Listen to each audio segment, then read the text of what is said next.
starting the set with Absa. Every turn, every single set. Yeah, and so like starting with Ori against Cake Assault, for example, that was the plan. Starting with Forsburn was never the plan this tournament. So come into it later with a plan of your own. I want to point out just how carefully passive Penguin was playing. We saw 3 times wave dash back to punish dash attack, wave dash dash to punish dash attack. Penguin's just like, you're coming at me, you're Soul Rifle, you're feeling super hot and bothered right now, and I am going to stay far away from all that nonsense. Yeah, and Penguin doing a very good job avoiding these I was saying doing a great job avoiding these high percent punishes, but yeah, as we say it. Soul Rifle is faster than speech, right? You just got to be used to him correcting you in real time. And the up air is going to take that DI in, like we're talking about, that F tilt and down tilt is that 50-50 at that corner. Yeah, and so Penguin with a stock lead. You mentioned in the winner set that Penguin did actually go up 2 stocks to 1, and Soul Rifle still was able to bring it back and win. We saw against Cake Assault, wow, that air dodge down, that was a triangle dash to land and still gets punished for it, but yeah, Soul Rifle does even up the stocks. But in the Cake Assault set, we saw Soul Rifle rev up, so to speak, starting off a little bit shaky and then turning into the monster that we're used to seeing, and we're seeing that rev up happen much sooner right now. Yeah, like, because thinking earlier, right, it took until stock 3 for Soul Rifle to find his footing against Penguin, and being able to find it right now, and being on the verge of actually taking the lead this early on is such a powerful start, powerful statement for Soul Rifle against one of the most consistent players we're used to seeing. The up air hit fall to make sure that Penguin didn't get too far away from the hit stun to then double jump and close it out. Yeah, Penguin ASDI'd out of that up air 1, and the only way Penguin was going to be able to avoid that follow-up was by air dodging, because Penguin's double jump, as Absa, does go down to start. And so air dodging was the only option, which is not guaranteed to get you out of punishment against Maple. So that is a little bit of a 50-50 read there. Because if he uses the air dodge and Soul Rifle fastballs, then Soul Rifle can just chase that landing super aggressively. Exactly. And can even fastball down and come up with an up air at a different angle. Well, we got ourselves a clean punish from Penguin off that cloud pop, and this is an opportunity for Penguin to maybe take his first game against Soul Rifle this season, trying hard to find that forward air, but Soul Rifle gets away, and another parry on Penguin. That was a very scary situation, because the higher percent you are, the longer the wrap lasts. And you're going to see it right there. I was going to say, because when that down strong hit, there was almost enough time to get an up strong initially. And it's like the next time you get wrapped, you're going to die. And going into the Lily, when you get wrapped by a strong attack, Maple goes into the end leg of the strong attack. When you get wrapped by Lily and the Maple's already running at you, you are very dead. It's just like, oh no, this darn raccoon squirrel thing. It's in there. It's a hybrid of stuff. It's in the Aetherverse. It's in the Aetherverse. Speaking of which, check out Tales of Aether, available on Amazon and Comixology, I believe. Comixology, Comixology. Yes. Really fun, great comic series that you definitely going to want to check out at home, but that's going to be after today. Too much great action happening here at Double Down, and we're going to forest floor. Very short blast zone ceiling here, I believe shortest in the game. And I wonder what Penguin is playing for here, whether he's just accepted that he's going to die early off the top, so wants to kill Soul Rifle as early as possible himself, or is something else? Yeah, so the idea that Soul Rifle kills off the top is going to happen really at any stage because of Tether, right? The up strong is pretty much only going to happen out of a wrap confirm, and wow, a double fair at that percent is going to be 100% completely true. Nothing you can really do about that except for avoid the combo starter. Right, yeah. But yeah, so the tether combos are going to happen no matter what. The up strongs are going to happen no matter what on a wrap, but on the contrast, you're going to find up air kills out of combos that don't normally kill. On this stage, which we just saw. Right, you'll find, we're used to seeing finding up airs off cloud pops, off F tilts, up tilts, but now we had it just off of another up air. Yeah, and it was at a very low percent, and that second up air at most stages would not have killed. We got ourselves the beginning of something, but Penguin carefully DIs back towards the stage and turns the situation around off a sour hit forward air. Soul Rifle trying to DI so carefully. I mean, if you get hit by the lightning kick there, you're going to die, and you just have to kind of try to, in the moment, realize, oh man, I need to avoid the next kick after this, but not die to it. Yeah, Soul Rifle got caught drifting out just a little bit, so DI's hard out on the sour, and the up strong not going to be enough to get the kill quite yet. And wow, barely that was a catching. ping-pong attempt. Yeah. Penguin recognizing that Soul Rifle was going for the up special out, and just catches the left side of Lily as opposed to the right. Soulrifle finds the stock anyway, though, and we are even. I like this cloud placement by Penguin, right? Trying to control the upper part of the stage, force a single angle of approach from Soulrifle to try to cover that instead. One thing I want to point out that Soulrifle's been doing is when Soulrifle tethers up, he's been doing an air dodge diagonally down almost every single time. And right there made for some incredible platform movement, getting a ledge cancel off that waveland and then jumping out of it, right? But yeah, so look for these tether aboves into air dodge diagonally down. That's definitely going to be a thing to keep an eye out in the set, and it looks like we're going to get a chance to do so. Penguin having 3 digits on Maple off stage, draining all of those resources and covering finally with a lightning lag. Right before that, we had a cloud placed at that awkward position where Maple wants to wall jump off the ledge, right? But if you just wall jump straight up, the cloud pops and you're just set in a terrible situation. That forces Soulrifle to commit even harder to get around the cloud, and that's then what allows Penguin to drain the last bit of resources and get the Thunderline afterwards. And I want to point out, you can't see it here, but the air dodge indicator shows whether or not you have one, and so that cloud placement is even more deadly when that air dodge is gone. Yeah. So you can kind of go over there, peek and cheat just a little bit, see like do they have the air dodge? Do they? If they do, a tech at the ledge is a tech waveland. Yes. If they don't, a tech at the ledge is a dead maple. And wow, a dead maple.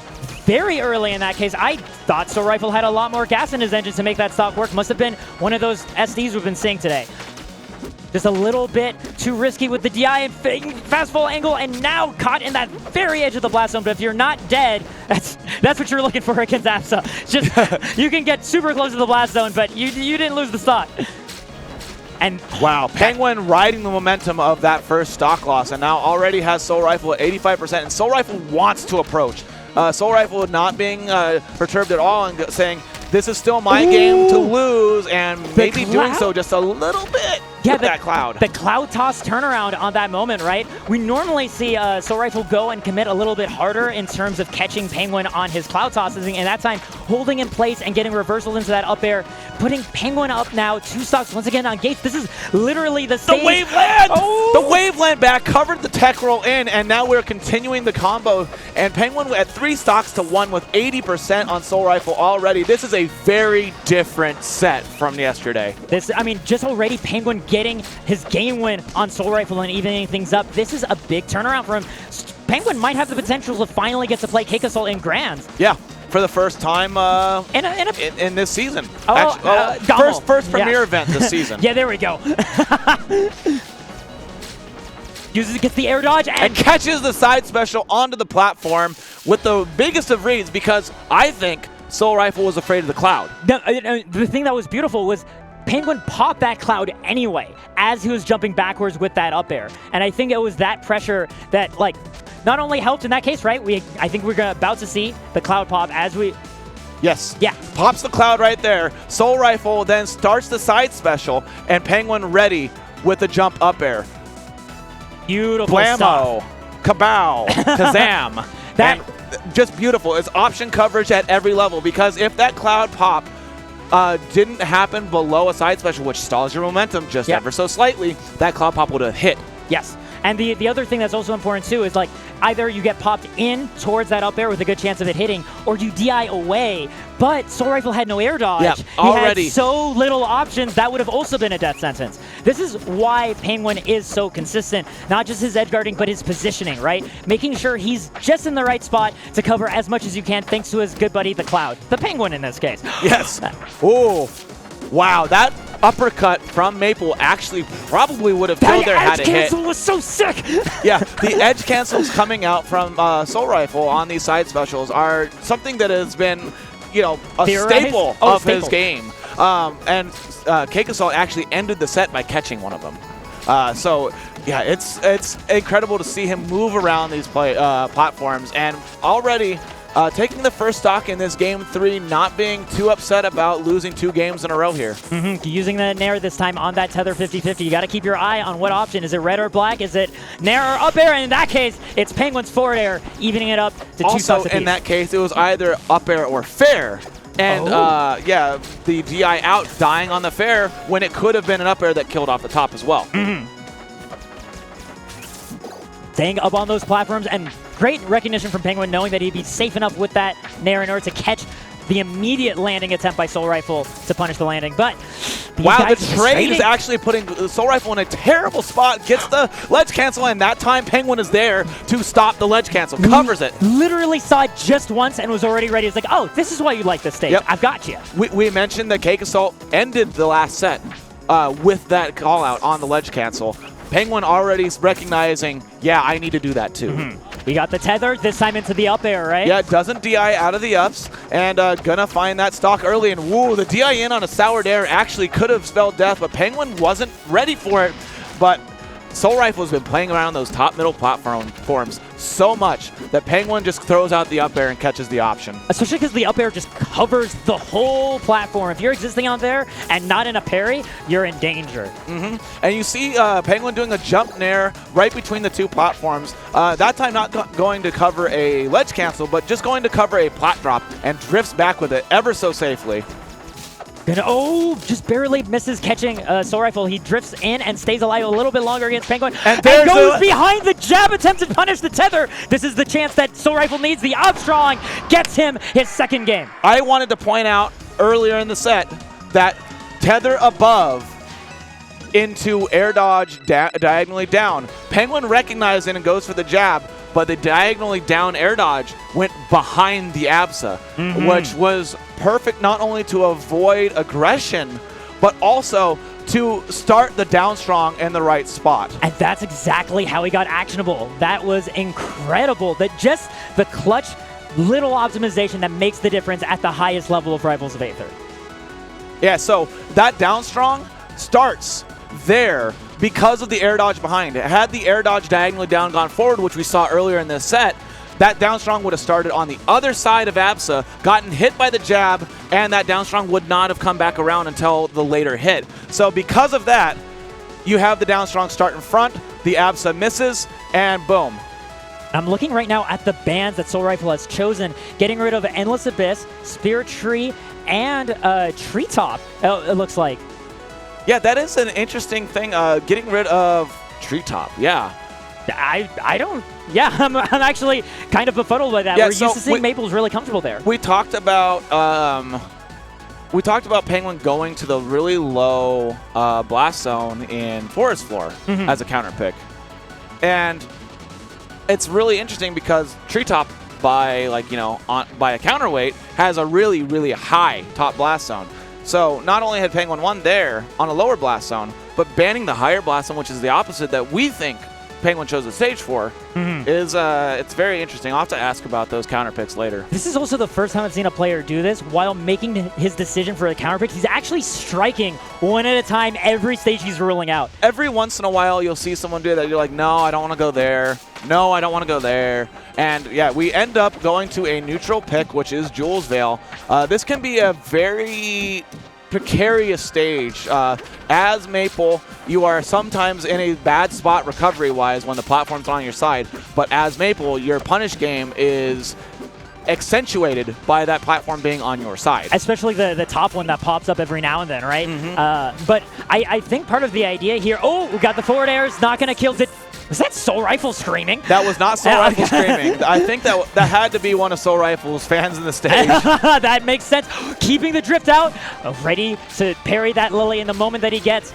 And Penguin trying to keep this going, keep this forward momentum, and doesn't get the kick off that up tilt. I was very surprised. And so that was a really interesting thing. After getting the sour kick, Penguin goes for a cloud hop, but does a reverse cloud hop and goes for the back air afterwards. Soulrifle does find that stock with the tether nair off the corner stage, but yeah, just barely ekes onto stage, and Penguin not ready to cover the side special. That will do it, though.